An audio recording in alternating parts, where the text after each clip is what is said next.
Ladies and gentlemen, welcome back to another video. The last few days have been a bit negative from me, but that's okay because it is finally time to talk about good music for once. One of the problems I had with the last year's version of this is that I didn't really give any insight as to why I liked a certain song or why one track was better than the one before it. So for this video, I'm going to go a little bit more in depth on each track with the top 10 or so taking priority. Without further ado. You digging in me, you digging in me, you digging in a... I wasn't crazy about this new Don Toliver album, but there were a few tracks that stood out, mainly this one and the lead single Bandit. I think the guitar riffs work really well here, and despite the hook being a bit one note, this track bangs. Now they don't know about chasing the uniform for the check and the 6 zeros, but 2 of them go to the IRS and the other vote for the lifestyle niggas. James Blake does really well as a producer here. He also has some backing vocals at the end, which add to the track quite a bit. I don't know much about Suave outside of him working on one of James Blake's prior projects, but I think he may be someone to look forward to considering how good this was.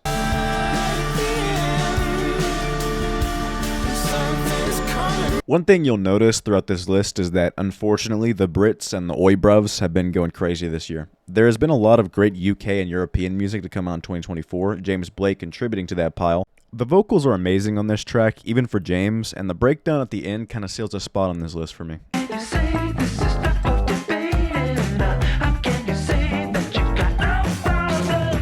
One of the most easygoing songs on this list, and it usually puts me in a good mood.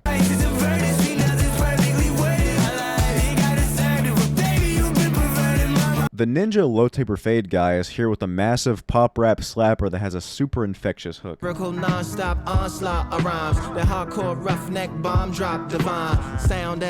I heard that Lupe was making a song called Mumble Rap, I got a little scared that it would be corny or preachy, but this is actually my favorite song from the album.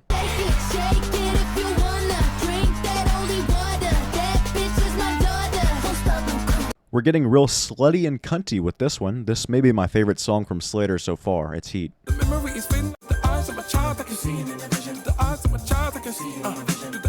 Collaboration of Brits on this one. I like this as an interlude track in Lahai, but I did feel like it should have been a more complete song.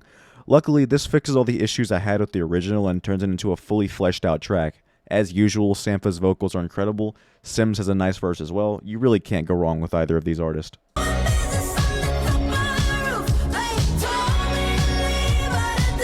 Remy's vocals are really fucking good on this song. They usually are, but they pop out here especially. I make these lists starting at the beginning of the year and changing them as the year progresses. The only track that has stayed consistently on this list from the day it came out in February to now is Off With Her Tits, which, as ridiculous of a name as it sounds, is one of the best synth-pop songs I've heard this year. White bitch do what I say. You rap niggas stay on your pairs. The truth been coming out. The cuts between the more laid-back flows and the somewhat aggressive, energetic flows is really cool to see.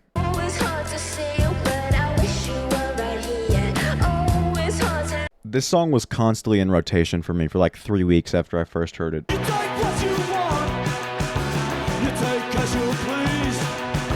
This is by far the smallest group or artist on this list, having just a little over 10k monthly listeners as of me last checking, but I was pleasantly surprised with how good their music was. A super solid post-punk song that goes pretty hard.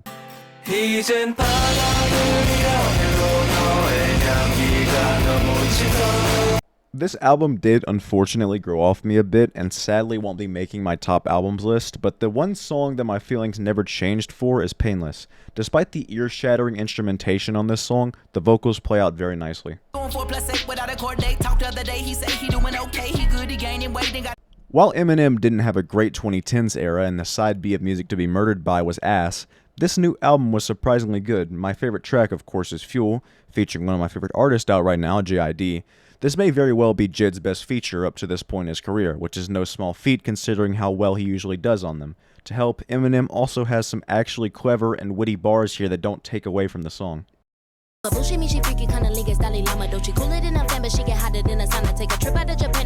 Another cunty song, this time from TDE's female rap prospect Doechii. Doechii has been killing it this year, and I hope she continues to get better and better.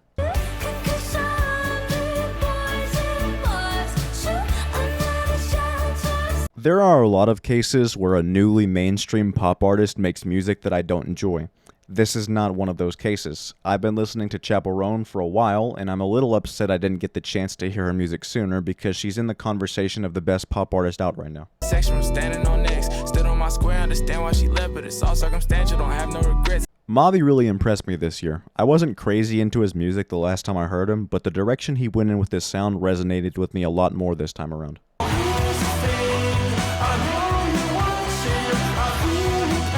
There were a couple songs I could have chosen from the newest Fontaines record, but Here's the Thing is probably my favorite, yet again due to the hook being so good.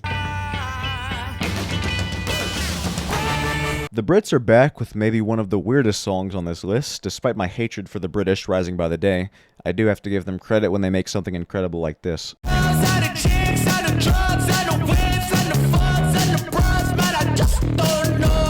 Yet another Brit making an absolute banger. I'll go more in depth on this guy when I do the album's video.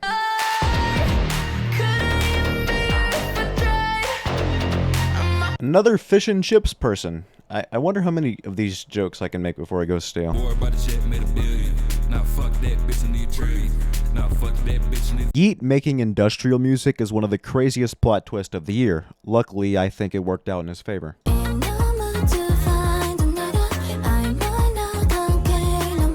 I was never huge into K-pop music, but just about every song I've heard from New Jeans so far goes Turbo Insano style.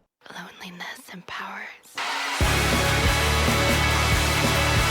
So I had to look this up. The word that is used to call a man who likes My Little Pony is a brony, but the word used to call a female with that description is a pegasister. Violet Pony seems to be the latter, and as much as I would like to shit on anyone who's a part of that fan base, this song is a masterpiece. One of the most creative, multi-phase noise rock songs I've ever heard. That's my brother, don't you know it? Super Young from Yoshi, know it? Stone Mountain Breed and the Cavs. Another album that barely didn't make my list is Bando Stone in the New World. Despite it not being there, Yoshinoya is probably the best song Donald Glover has made since This Is America. Like flowers, as much as I do. This is a great intro to his new record. Besides the fact that the instrumental is a lot more simplistic than what Gene usually does, the vocals are remarkable. And I don't think that a full EP with songs just like this would be a bad thing. Life hard, but I go harder. Life hard, but I go harder. Life hard, but I go harder. Life Hard, But I Go Harder may just be one of the best single lines from any song I've heard all year.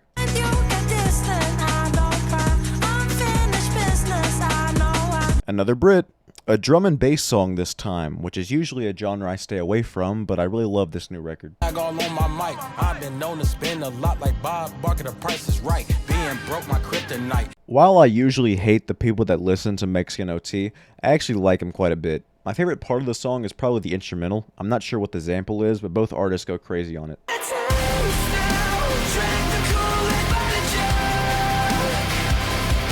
This may be the whitest song on the list, but I'm not ashamed to have it here. This goes hard as gun violence. Rocky, don't talk to me till you made it. Debate it all you want, but we know this shit is off the hook. Sliding on this bitch like Paul with the... Never did I think Logic would make it this high on my list, but I was really impressed with this intro. It seems like Bobby has been making his best music post-retirement.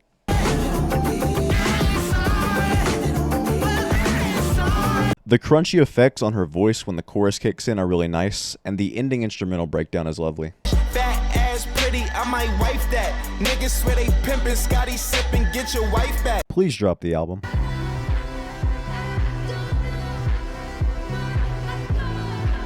The use of synths on this song is something that I think Jack Antonoff needs to take notes from.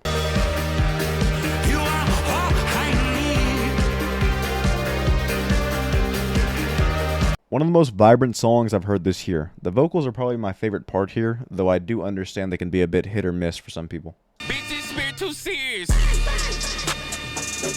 Deep is way too curious. This is one of the most chaotic hip-hop tracks of the year and easily the best song Z Loopers has made.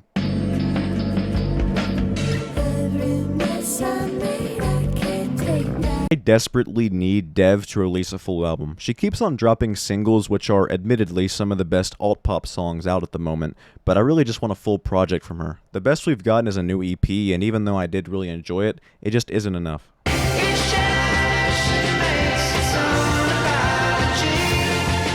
I don't know how I haven't heard of Vampire Weekend until this year. The production on this song is a little more in your face than other tracks on the album, and I think that really works in its favor for my taste.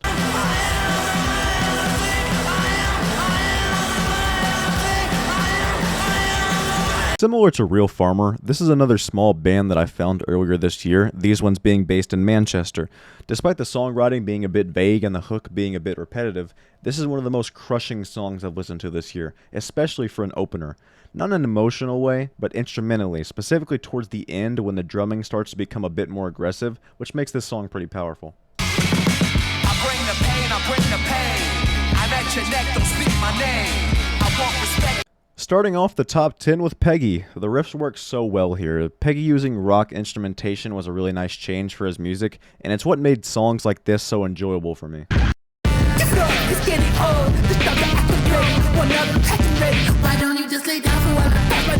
Another tea drinker. The instrumental is batshit insane on this. I only heard Gal's music about a week ago, but I'm really impressed with his work thus far. I'll give more thoughts on this in the next video because I have a few things to say.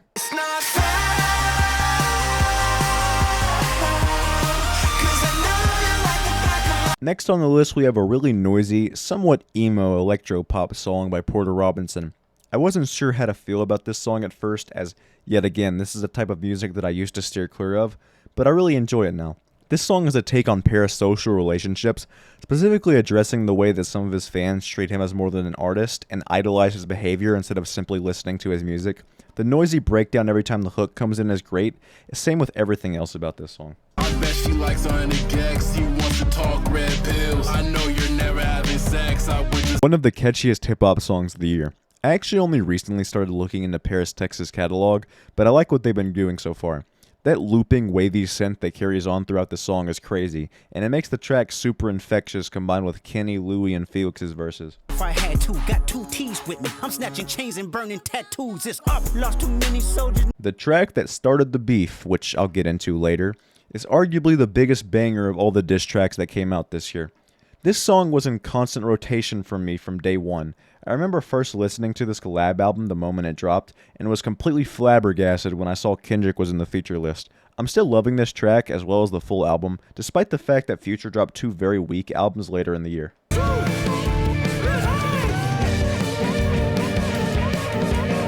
I'm a huge fan of songs that have a build-up or lengthy progression, so I like this track immediately.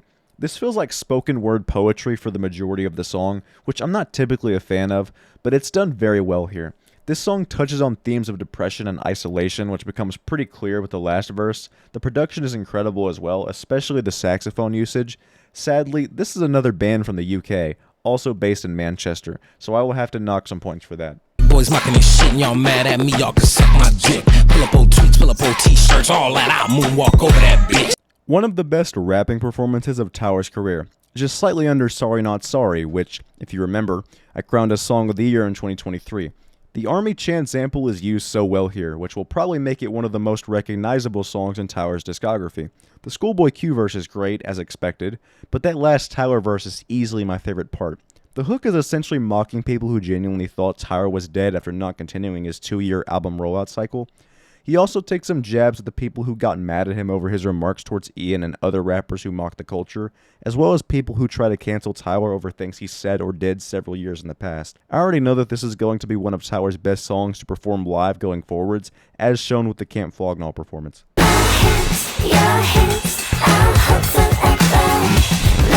This song feels so complete in a way that most pop songs that release these days don't. This track doesn't even feel like it comes from this planet. From Mika's vocals to the way the synths kick in really heavy on the chorus, everything is so spacious and grand that it feels otherworldly. And maybe that's what they were going for considering this is the cover.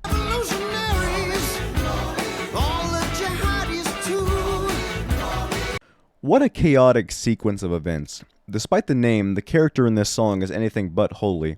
This is a journey through the thoughts of a deplorable weirdo and has some of the wildest, most outlandish bars I've heard sung out loud. There's a unique blend of a bunch of different genres of rock and even Latin music, which is very apparent with the instrumental that seems to go all over the place. It's definitely a weird track and not for everyone, but it deserves this spot in my opinion. Now, when I talked about Like That, I mentioned that I would talk about the beef. If you're somehow unaware, Kendrick Lamar, Kung Fu Kenny, Mr. Morale, King Kendrick, K-Dot, had a bit... Now, when I talked about Like That, I mentioned that I would talk about the beef. If you're somehow unaware, Kendrick Lamar, Kung Fu Kenny, Mr. Morale, King Kendrick, K-Dot, had a bit of a feud with the biggest hip-hop artist of the past decade, Drizzy Champagne Papi Drake.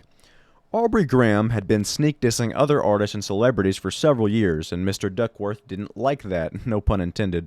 For the most bare-bones rundown of the first and second section of the beef possible, Goat was mad at Dritty, made a little diss, Boy Lover fought back, Cutie Pie punched back even harder after about a week and a half and threw in another jab soon after the hook, then Mr. Graham came out with Family Matters.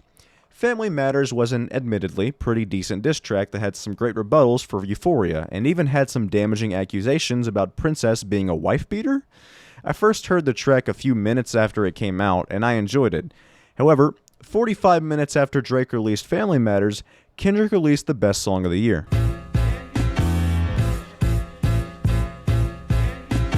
This may be the most blatantly disrespectful diss track ever made, at least by a mainstream artist. The production on this track is haunting. It's so minimal, but it has this very eerie vibe to it that, in context with what Kendrick is saying, really amplifies how dark this song is.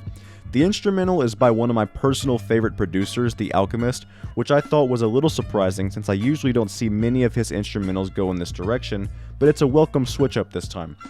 The Boogeyman is speaking directly to several members of Drake's family, hence the title, including his son, mom, dad, Drake himself, and his alleged daughter, which, like Adonis, was supposedly another child that Drake was hiding. Now, there hasn't been any proof of whether or not Drake actually has a hidden daughter, but this isn't even the most damaging thing in the song. Kendrick also says that Drake is harboring sex offenders and has them on payroll, and he basically tries to father Drake's son by teaching him how to be a man. And he shames Drake's father and tells him that he is the reason why his son has such bad habits. And he says that Drake should die while sharing a cell with Harvey Weinstein.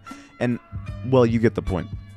This is easily one of the best diss tracks ever made. It's one of the best songs Kendrick has ever made. It was such an insane moment for the year and for rap history that I think it's well deserving of this spot on the list.